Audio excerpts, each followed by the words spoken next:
Le livre de Ruth, chapitre 2. Naomi avait un parent de son mari. C'était un homme puissant et riche, de la famille d'Élimélec, et qui se nommait Boaz.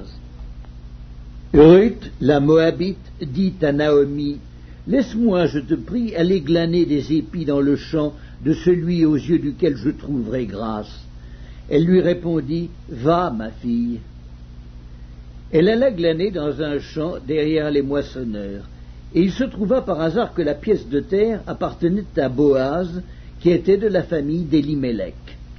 Et voici, Boaz vint de Bethléem, et il dit au moissonneur, « Que l'Éternel soit avec vous. » Ils lui répondirent, « Que l'Éternel te bénisse. » Et Boaz dit à son serviteur chargé de surveiller les moissonneurs, « À qui est cette jeune femme ?»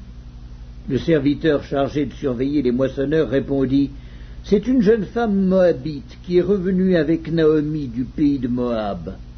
Elle a dit, « Permettez-moi de glaner et de ramasser des épis entre les gerbes derrière les moissonneurs. » Et depuis ce matin qu'elle est venue, elle a été debout jusqu'à présent et ne s'est reposée qu'un moment dans la maison. » Boaz dit à Ruth, « Écoute, ma fille, ne va pas glaner dans un autre champ, ne t'éloigne pas d'ici, et reste avec mes servantes. Regarde où l'on moissonne dans le champ, et va après elles. J'ai défendu à mes serviteurs de te toucher. Et quand tu auras soif, tu iras au vase, et tu boiras ce que les serviteurs auront puisé. » Alors elle tomba sur sa face et se prosterna contre terre, et elle lui dit, « Comment ai-je trouvé grâce à tes yeux, pour que tu t'intéresses à moi qui suis une étrangère ?» Boaz lui répondit, « On m'a rapporté tout ce que tu as fait pour ta belle-mère depuis la mort de ton mari, et comment tu as quitté ton père et ta mère et le pays de ta naissance pour aller vers un peuple que tu ne connaissais point auparavant.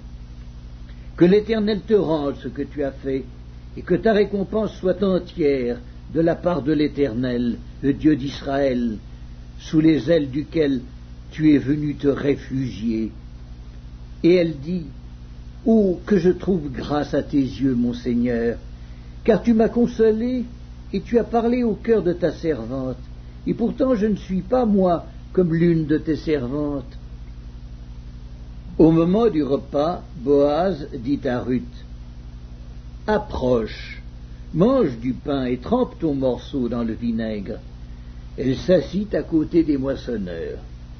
On lui donna du grain rôti, elle mangea et se rassasia, et elle garda le reste. Puis elle se leva pour glaner.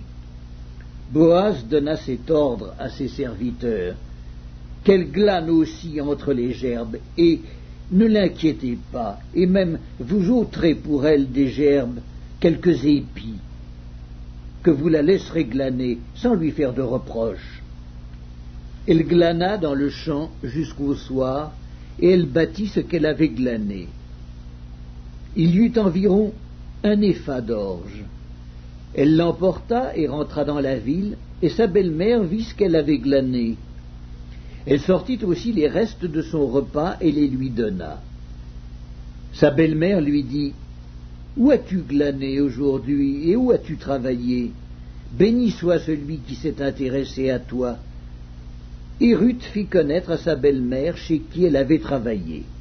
« L'homme chez qui j'ai travaillé aujourd'hui, dit-elle, s'appelle Boaz. » Naomi dit à sa belle-fille, « Qu'il soit béni de l'Éternel, qui se montre miséricordieux pour les vivants, comme il le fut pour ceux qui sont morts. » « Cet homme est notre parent, lui dit encore Naomi, il est de ceux qui ont sur nous droit de rachat. » Ruth, la Moabite, ajouta, « Il m'a dit aussi, reste avec mes serviteurs jusqu'à ce qu'ils aient achevé toute la moisson. » Et Naomi dit à Ruth, sa belle-fille, « Il est bon, ma fille, que tu sortes avec ses servantes et qu'on ne te rencontre pas dans un autre champ. » Elle resta donc avec les servantes de Boaz pour glaner jusqu'à la fin de la moisson des orges et de la moisson du froment.